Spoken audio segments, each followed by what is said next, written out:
Messieurs, bonjour, j'espère que vous avez la forme. J'espère que vos listes d'hier se sont bien passées et que vous en avez une qui était plus facile à faire que l'autre. Aujourd'hui, jour numéro 8, l'amour n'est pas jalousie.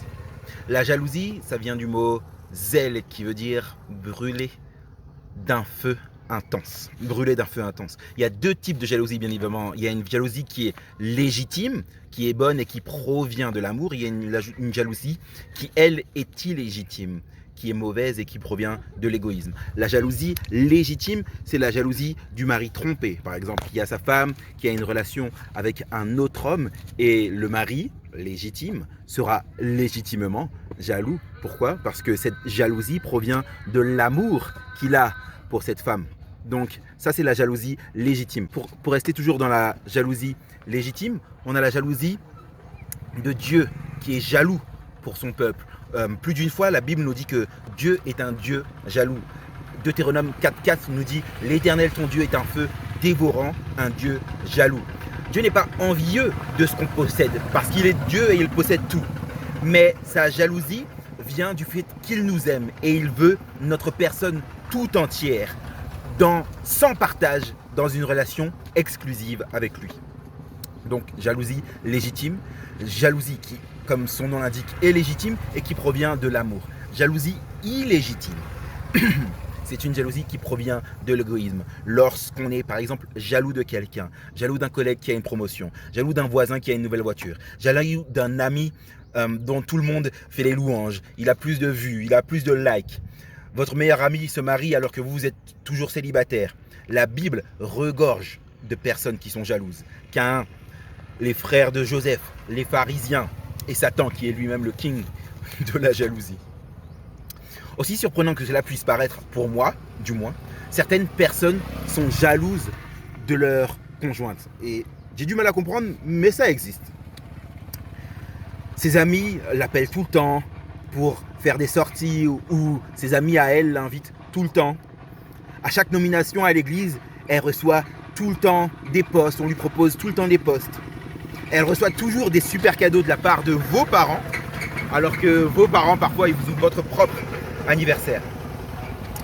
Le mariage a fait de vous le président du fan club de votre femme. Vous formez un, et toutes les bonnes choses qui lui arrivent à elle sont sur vous également. L'amour n'est pas égoïste, donc il n'est pas jaloux. Il n'y a pas de compétition entre vous et votre femme. Laissez l'amour qui vient de Dieu détruire la jalousie égoïste qu'il y a dans votre cœur. Le challenge d'aujourd'hui, choisissez de devenir le plus grand supporter de votre femme et rejetez toute jalousie. Au contraire, soyez heureux, réjouissez-vous pour les succès que votre femme rencontre. 2. Pour vous aider à aller dans ce sens et à vous focaliser sur les succès, sur les choses positives qui arrivent à votre femme, brûlez la liste des attributs négatifs que vous avez fait hier. Vous vous souvenez cette liste des attributs négatifs que vous avez fait hier? Brûlez-la aujourd'hui. 3.